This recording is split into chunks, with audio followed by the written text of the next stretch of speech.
All right, so we're in this series called It's Personal. And I love this series because I think it's really practical. I think what we're going to talk about today is really practical. We're talking about how we can have more personal and deeper relationships with the people around us. And we're doing that by looking at stories of Jesus. We're looking at relationships that Jesus had and learning some lessons from him. And when we talk about relationships, I just want to say that this applies to any kind of relationship. So this could be a romantic relationship. If you're dating, this could be a relationship with parents. This could be a relationship with friends, siblings, whoever. So across the board, this is for all relationships. Because I asked this question in C3, and it was pretty unanimous. Do any of you guys want fake relationships? Oh, Tyler raises his hand yet again. The truth is, if we're all honest, for most of us, we do not want fake relationships. We want real relationships. We want genuine relationships, and we want personal relationships. I remember growing up, I had a really close friend. I would say one of my best friends growing up, my longest running best friend before Andrew marched into my life. And him and I were very similar. For the sake of the story, I won't share his name, but him and I were very similar people. We went to the same Christian school. We went to the same church. We grew up in a very similar fashion, similar families. We had a lot of similar interests. We played the same sports. We had a lot of the same hobbies. We were just very similar people, two peas in a pod, if you would. And actually, at one point, we both committed to going into full-time ministry. When we were both later in our high school years, about 16, 17 years old, we were both on a path to go to Bible college and to study to be in ministry full-time. Now, fast forward about 4 years, 2021, this friend of mine is in a completely different spot. We couldn't be more opposites now. He is a full-fledged, adamant atheist. He does not like God. He does not like the church. He would probably go as far to say that he hates the church. He was burnt by a church, had a bad experience with the church, and we are two very different people now. For the first 17 years of our life, we were very, very similar. So how is it that somebody I knew my whole life turned out to be something completely different? Some of you guys may have similar experiences. You may have some relationships or friendships in your past that somebody turned out completely different than you thought. Because the truth is, we don't know what's going on under the surface with people. We don't know what people are really like. We don't know the inward kind of workings of people. And a lot of times what we see, even with our best friends, we just see what's on the surface. My point here is we can know somebody and not really know them on a deep level. And the same thing can be said about you. You may be surrounded with a lot of people. Maybe you consider yourself more popular and you have a lot of friends and you have a large friend group and you think a lot of people know you, but the truth is a lot of people really don't know you on a deep and a personal level. A lot of times we have one or two friends maybe that know us really well, who really get us. This is a statistic that I made up, but we're going to claim it as factual today. So I'm going to have Dean put this on the screen because I think this is true. The majority of people don't feel like there's anyone who gets them 100%. There's a lot of people who know us. There's people who know what we're interested in. Certain friend groups know different things about us. But a lot of times, I think we often feel like there's nobody who gets us 100%. I'm going to pull this out here. I got two pink buckets. These buckets represent different categories of friends. They're not labeled, but just think of this as two different friend groups or two different types of friends. I have some note cards here as well that were beautifully written by Allie because I have horrible handwriting. There's some friends, there's certain people in our life that maybe we just laugh with. We share the lighthearted stuff with. We share the funny stuff with. We send them the TikToks and the Instagram Reels or whatever it is. And we share the funny and lighthearted stuff. And that goes in this kind of category of friends. Then there's other friends who we actually cry with and we go deep with and we share the hard things and we text them and call them when something goes bad, and that goes into that category of friends. There's some friends who we're really surfacey with. They just kind of see what's at face value. They see what's on our social media and what we say in public, but they don't really know what's going on. Then there's some other friends who know our secrets. They know the deepest parts of us. There's some people maybe who know you go to church, right? There's some people who know that you're a Christian and you're involved in Crossroads or Young Life or whatever you do. And then there's other people who actually know your faith and they know where you are in your journey and your walk with Jesus. And this is totally normal. It's totally normal to kind of have these categories of friends. And maybe for you, there's like 50 more buckets. And you only share certain things with certain people. And that is a completely normal thing. But sometimes it gets a little frustrating because we all want to feel like somebody gets us, like somebody understands us 100%. We all have this sense of belonging. We all have this sense that we want to be known. And that is a completely normal feeling because here's the truth. You were wired to be known. God created you to be known and to have a sense of identity. So we're going to dive right back into the story that we talked about last week. Does anybody remember who we talked about? Zacchaeus. Yeah, we talked about Zacchaeus. And this is a guy who truthfully didn't really have a place to belong. He didn't really have one place where he fit in. He was kind of caught in the middle, and we're going to talk a little bit about that in a bit. But before we do that, does anybody know where the story of Zacchaeus is found in the Bible? Anybody? Nobody? Andrew, did you prepare this talk today? Do you want to give the rest of it? Okay. It's found in the book of Luke, all right? And Luke is one of the Gospels, which the Gospels are basically eyewitness accounts of Jesus. It tells us the story and the life of Jesus. Now, here's what's interesting. The story of Zacchaeus, this story, is only found in the book of Luke. And it's kind of interesting because when the Gospels were written, when Matthew, Mark, Luke, and John wrote their Gospel accounts, they were writing to different groups of people.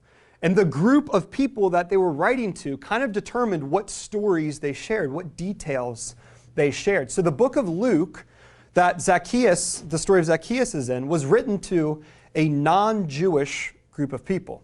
And why that's important is because in the early church, when Jesus was still on earth and as he was just leaving earth and the apostles were putting together the early first New Testament church, a lot of the people were Jewish people. And they kind of lived with this assumption that everybody that would follow Jesus after them would be Jewish as well. But we know now today that that's not true. Most of you sitting in here, I would probably guess, aren't of Jewish heritage because Jesus, we now know, came for all people. He came for the Gentile. He came for people on the outskirts. He came for people who weren't Jewish. Jesus came for everybody. But back in Bible times, if you weren't a Jewish person, it was kind of easy to feel like you didn't fit in. A lot of non-Jewish people, felt like outcasts.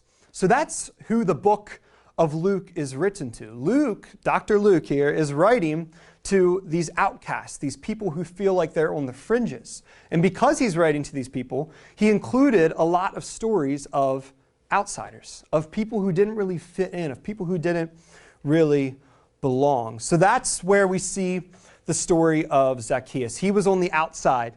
He was a tax collector, which we talked about last week was not a good profession.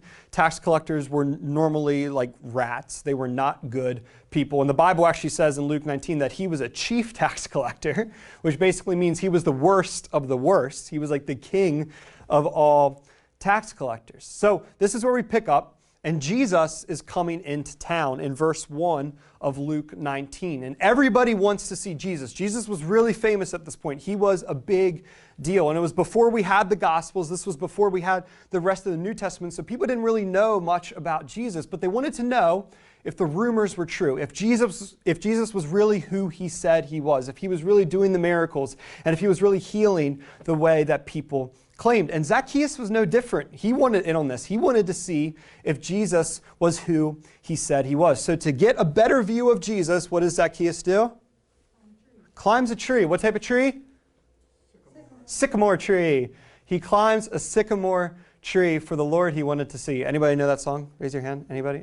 Andrew, my and Dean. Okay, cool. Baptist church problems. There's a little Zacchaeus song. Maybe we'll sing it one of these weeks. But Zacchaeus, he climbs this sycamore tree because he was short. I used Landon Rush as my example past couple weeks. He was a short little guy, and he wanted to see Jesus. Now, at the same time, if I had to guess, maybe I'm reading a little too much into the story here, but if I had to guess, Zacchaeus probably didn't really want Jesus to see him because Zacchaeus wasn't that good of a guy. Jesus was the one who came to serve and to love the marginalized. He came to love the mistreated people. He came to help the poor. Meanwhile, Zacchaeus, on the other hand, was the one that was mistreating people. He was the one that was literally making people poor by taking their money. So if I had to guess, Zacchaeus, he probably didn't really want to be picked out of the crowd. He probably really didn't want Jesus to know that he was there. He just simply wanted a better view of him. And then the craziest thing happened here. We're going to read Luke 19, 1 through 5. I'll move to the side so you guys can see it. It says, he, this is Jesus, entered Jericho and was passing through. There was a man named Zacchaeus who was a chief tax collector, and he was rich. He was trying to see who Jesus was, but he was not able because of the crowd, since he was a short man. So running ahead, he climbed up a sycamore tree to see Jesus, since he was about to pass that way. And get this next verse, verse 5. When Jesus came to that place, he looked up and said to him, Zacchaeus, hurry and come down, because today it is necessary for me to stay at your house.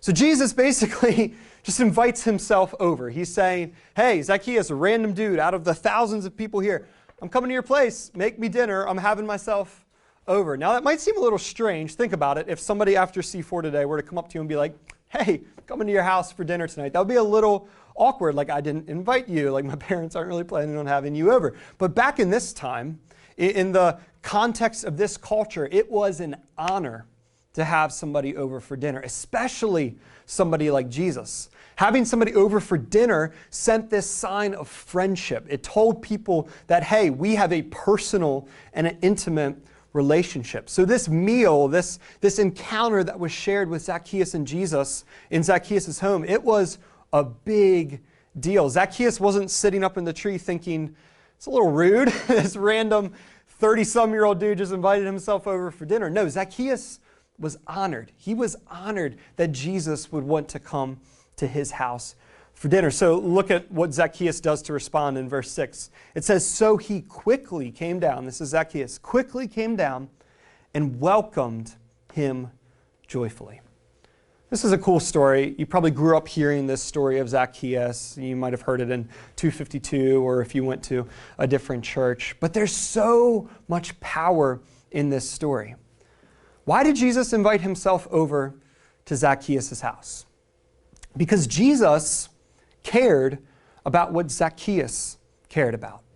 We may not see it on the surface, but Zacchaeus had a lot going on deep within him, just like many of us do here today. Zacchaeus may have looked put together on the outside. He was a tax collector. He was a chief tax collector. He was a big public figure. He had all the money. A lot of people probably feared him. Some people maybe even held him in really high regard because of his job. But deep down, Zacchaeus cared about belonging. Zacchaeus cared about being known. Zacchaeus cared about being seen and being loved. How do I know that? Because Zacchaeus was human, just like all of us in here today. Just because he's a figure in the Bible and he's a Bible character in this story doesn't mean he was any different from us here today. Zacchaeus had this same innate human desire that all of us here today have, and that is to be known, to be seen, and to be loved. You see, Zacchaeus, he lived his whole life as an outsider. He was a Jewish guy working for the Roman government, but the Roman government didn't like him because he was a Jewish guy. And the Jewish people didn't really like him because he worked for the Roman government and he was taking all of their money. So Zacchaeus was kind of caught in the middle here. He didn't really have a place to belong. He was marginalized. He was lonely. He didn't have that sense of belonging. And here's the thing that I really want you guys to get. Zacchaeus didn't climb the tree to see Jesus. That wasn't his main goal. Zacchaeus climbed that tree to see if he mattered to Jesus. Because he didn't matter to the Jewish people around him, his family and the people he grew up with. And he definitely didn't matter to the Roman government that he was basically just a peasant employee for. But maybe, just maybe, Jesus would be different. Maybe, just maybe, he would matter to Jesus. And that's exactly what happens. Jesus and Zacchaeus, they strike up this deep and personal relationship that nobody would have expected. I mean, think of Jesus, like the biggest religious figure on earth at this time. Zacchaeus, this criminal, this sinful man, this tax collector, was probably the last person that people expected to be seen with Jesus. Yet that's who Jesus went for. The person that the people least expected. Because Jesus was different. Jesus, he knew the story of Zacchaeus. And he knew that just because Zacchaeus had the label of a tax collector, that didn't mean that it was his whole story. It wasn't the whole story of who he was. There was so much more to who Zacchaeus was as a person.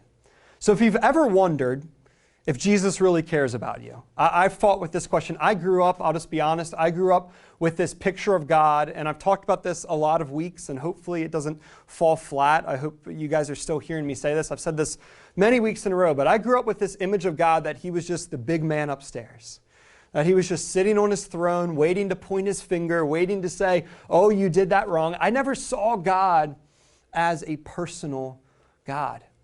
And maybe you have seen him in that same way. I think the more postmodern we get in our world, the further we get away from Jesus being on this earth, the less we see God as an intimate and a personal God who wants a relationship with us. It was really easy for the people living here in Bible times to see Jesus as a personal Savior because he was walking there on earth with them. But for us today, it's a little bit harder. It's a little bit easier to see God as just the big man upstairs. And I don't mean that in a sacrilegious way. I'm actually like denouncing that, like that's not who God is. But I think a lot of times that's how we view God. We don't view him as this personal Lord and Savior. So if you've ever viewed God that way, if you've ever wondered if Jesus really cares about your life, look at the story of Zacchaeus, because that is an example of how much he cares about us individually. He wants to be welcomed into our lives. He wants to come into our proverbial homes and spend time with us and dine with us and talk with us and hear what's going on, hear your deep and dark problems and secrets. Jesus wants to know those things. I think a lot of times we think that Jesus cares about our Bible reading, but not our grades. Or maybe Jesus cares about our prayer life, but not our friendships. We think that Jesus just cares about making sure we do the holy stuff, but he doesn't really care about the real life stuff and the hard things going on in our lives. Maybe we feel like all Jesus cares about is our sexual purity, but he doesn't want to help us in our day-to-day dating relationships. And that's not true at all. Jesus wants to walk with us on a personal and an intimate level. And the story of Zacchaeus shows us that. The main point here is this, and this is super simple, and it seems elementary. The things that matter to you matter to Jesus. There's no such thing as a silly prayer. If you want to pray for your dog to get better, awesome. If you want to pray to get a good grade on a test, awesome. If you want to pray for a friendship or a relationship that isn't going well, awesome. Jesus wants to hear those things. For so long, people had this view of Jesus and God that he would just come to earth and sit on a throne and reign forever. But that's not how Jesus came. We just talked about it in the Christmas story. Jesus came as a baby. He didn't just come and sit in the synagogues. He actually came and walked with people. He dined with people like Zacchaeus. Jesus ate with sinners because he loves us and he wants this personal relationship with us. And the Jesus that we read about here in Luke 19 and throughout the Gospels is no different than the Jesus we serve and follow today. So I want to encourage you guys. Some of you, I want to speak right now specifically to the people who have grown up in church. Like you went to 252, C3, C4. Maybe you're now serving in C3, or you're doing worship, or you're serving in 252. It is so easy for church kids, if you will, to get this kind of stagnant view of God. To get this real, just kind of Old Testament view of God, that he's just this big celestial being and he has all these laws and he wants us to do this and not do this. And that's what we take God for. But I want to challenge you guys. If you have had an experience with Jesus and you can think back to when you first found your relationship with Jesus, remember that feeling, because that's who Jesus is. He's a personal God who loves us and wants a relationship with us. So here's my 2 challenges real quick, and then Sarah and I are going to get duct tape. Challenge number 1, Talk to Jesus about what matters to you. This is simple, but try it this week. Instead of saying the same routine, God, thank you for this day. Thank you for my health. Thank you for school going well. Thank you for my family. Amen. Instead of doing that, get real with Jesus. Tell him what's really going on in your life. Tell him your struggles. Tell him your secrets. Treat him like the bucket over here that we go deep with. Talk to Jesus about what matters to you.